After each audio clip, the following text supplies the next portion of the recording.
नमस्कार, स्वागत आहे तुमचं अर्चनाज रसोईमध्ये। रमजान महिना सुरू झालेला आहे, सगळ्यांचे उपास चालू आहेत आणि सगळ्यांची फरमाईश आहे की नॉनव्हेजचे पदार्थ दाखवा आणि ते पण पटकन होणार आहे।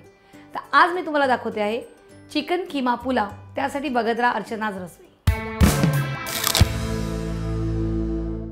आता आपण करायला सुरुवात करूया। सगळ्यात प्रथम आपण तेल गरम करायचे। साधारण 3 ते 4 चमचे आपण तेल घेणार आहोत। तेल गरम झाल्यावर आपण त्यात लाल मिरची साधारण 2 घेतलेत आपण आणि तमालपत्र आणि थोडासा गरम मसाला, दालचिनी, लवंग, काळी मिरी आणि जिरं।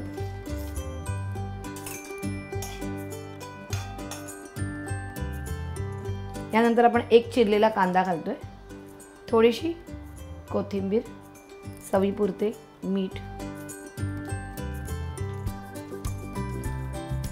1 टेबलस्पून आलं लसणाची पेस्ट आहे आणि आपण परतून घ्यायचे। थोडासा कांदा परतला की आपण त्यात कीमा घेतलेला आहे, साधारण 1 वाटी तो घालतोय। चिकनचा कीमा आहे। त्यानंतर 1 वाटीभर आपण तांदूळ घेतलेला आहे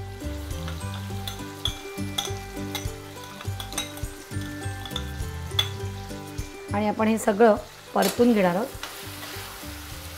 आता इथे आपण 1 वाटी तांदूळ घेतलेला आहे, तर आपण घेणार आहोत 2 वाटी पाणी घेणार आहोत।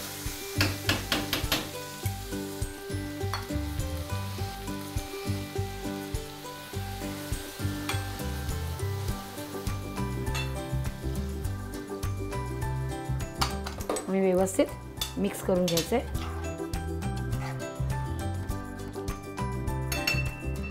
आणि आपण इथे पुदिना घेतलाय, तो पुदिना आपण हाताने कट करून टाकतोय।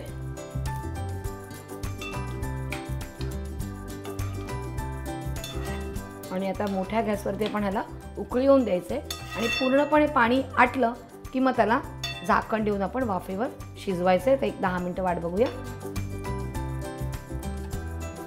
आता आपलं हे पाणी थोडंसं सुकत आलेलं आहे, तर आपण आता ह्याच्यावर काय करूया, झाकण देऊया आणि 5 मिनिटं वाफेला लावूया भात। आपण बघूया भात झालाय का। आपला पुलाव रेडी आहे। गॅस बंद करूया। गरमागरम चिकन पुलाव तयार आहे। त्याच्यावर मस्तपैकी आपण पुदिन्याची पानं ठेवलेली आहेत। तुम्ही काय केलं, सबस्क्राइब केलं कुठे, इंडिया फूड नेटवर्कवर। आणि अशाच काही छान छान रेसिपीज बघायच्या असतील तर लवकरात लवकर काय करा, फीडबॅक करा आणि बघत राहा अर्चनाज रसोई।